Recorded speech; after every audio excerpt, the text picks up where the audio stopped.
Does Mamdani, when you hear him speak, is this a man who feels gratitude for the United States of America? Is this a man who feels grateful for all of the opportunities, the incredible bounty of this country?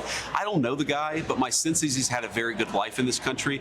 It would be nice for him to occasionally show a sense of gratitude instead of just attacking the United States for all of its problems.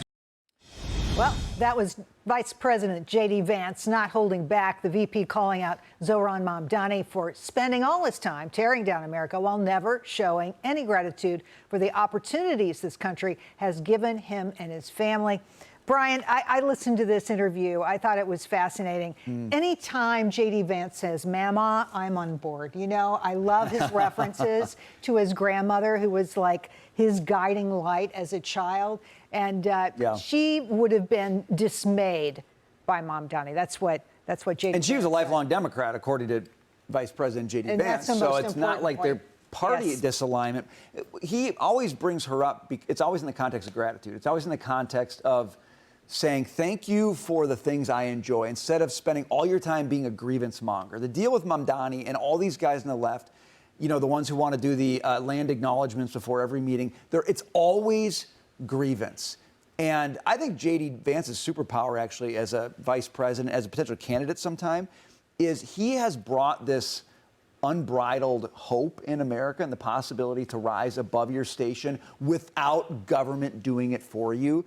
And Mamdani may win in New York because of the stupid dynamics of this race, but I think across the country, it's the gratitude perspective that Vance brings that's actually going to win. Will?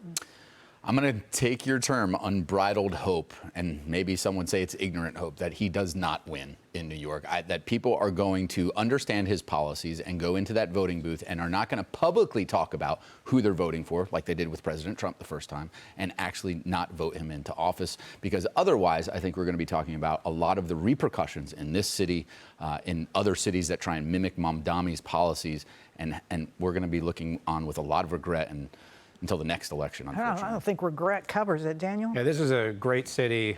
You've seen my home, Chicago. I now claim Texas, but what a mess. LA, what a mess. And New York has kind of been able to rise above that for a period of time. And you have to be a little bit worried about where this is heading.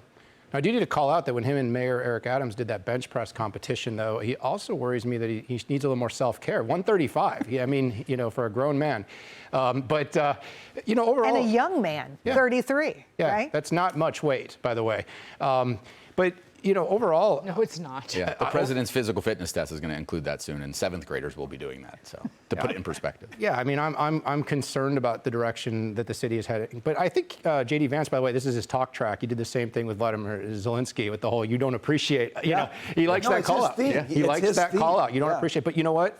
As someone, as an entrepreneur that's built businesses here, who's built a life here, who's invested here, who employs people here, you know, I think a little appreciation for this opportunity, because there's a lot of people. I walk around the city and I see all the people that just want to come here. I mean, you literally can't get around Times Square. It's so busy. They all just want to be here, and they don't want to be here to have our country look like their countries. They're here to experience the freedom, the capitalism, the excitement that the United States brings, and that New York is supposed to symbolize.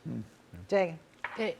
He is I would call him a chaos agent, but he's more a chaos puppet, because there is a large organization behind him that is behind what he he still represents, and the New York Post wrote about this, that he wants to run from his kooky Democrat Socialist of America agenda.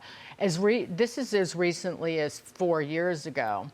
If elected to the Assembly, decriminalize all drugs, let illegal immigrants vote and hold elected office, seize private land to build public housing, deal with 26-year-old criminals as youth offenders, and let minors have sex changes without parental consent. That's just starting.